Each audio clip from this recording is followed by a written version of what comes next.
Hello everyone, day 10 का mini blog की starting होती है अगेन फॉग के साथ। एंड नानी का बर्थडे था अभी यूवी की, तो दोनों देख रहे थे कब नानी बाहर आई तो हम उनके विश करेंगे। एंड दोनों नानी के साथ झपट गए, चिपक ही गए, उतर ही नहीं रहे थे। एंड नानी ने दोनों को बहुत लाडू किया। देन उसके बाद दोनों ने जिद करके मुझसे प्ले स्टेशन निकलवाया था, तो दोनों प्ले स्टेशन में खेल रहे थे एंड लड़ भी रहे थे। मैंने चूरी बनाई, एवरी संडे स्टोरी, चूरी खानी है। मम्मा ने चूरी खिलाई इनको एंड अगेन ये प्ले स्टेशन में मस्त थे। देन मैं चली गई अपनी अपॉइंटमेंट के लिए, नेल एक्सटेंशन के लिए, जो कि मैंने कल जो थी कैंसिल कर दी थी क्योंकि मेरा मूड जो था ख़राब हो चुका था, क्योंकि मेरी फ़्लाइट जो है वो कैंसिल हो गई थी।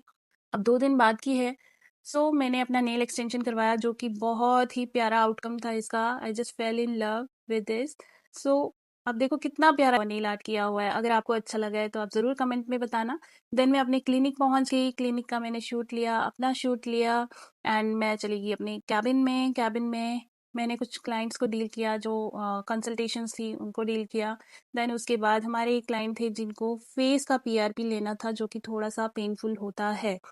तो हमने इनको पहले सबसे नमिंग क्रीम लगा ली। देन हमने इनका सैंपल लिया।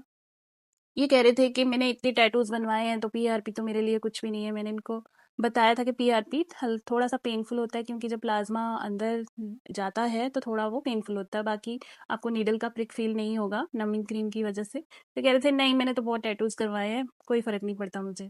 देन हमने इनका सैंपल लेने के बाद उसको सेंट्रीफ्यूज करने के लिए डाल दिया मशीन में। उसको सेंट्रीफ्यूज करने के बाद हमने इनका प्रोसेस था जो वो स्टार्ट किया, पीआरपी स्टार्ट किया फेस का। एक्चुअली इसके रिजल्ट्स बहुत अच्छे हैं, क्योंकि जो प्लाज्मा है डायरेक्टली स्किन में इन्फ्यूज़ होता है, जिसकी वजह से कोलेजन जो है बूस्ट होता है एंड स्किन जो है बहुत ही ज़्यादा ग्लोइंग एंड यंग लगना स्टार्ट हो जाती है।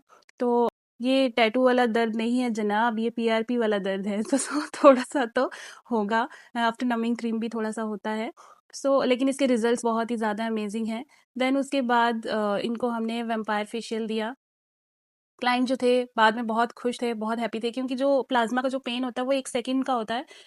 बाकी फिर उसके बाद मैं क्लिनिक बंद करके आ गई घर। मैंने बच्चों को अपना नेल आर्ट दिखाया एंड दोनों बहुत ज़्यादा एक्साइटेड हो गए एंड आपस में खेलने लगे। देन देखो क्या कर रहे हैं ये लोग। एंड उसके बाद मैं आपको इन नेल्स का यूज़ बताऊं। देखो यूवी क्या बोल रहा है, यूवी कह रहा है कि मुझे खारिश हो रही है, और मैंने ये नेल्स इनकी एक्सटेंशन जो करवाई है इनकी खारिश करने के लिए बनवाई है, ये ऐसा कह रहा था। सो इसलिए देखो देखो मुझसे क्या करवा रहा है ये, और इसको मज़ा आ रहा है। Best use of nail extensions. So guys आज के लिए इतना ही था। Good night.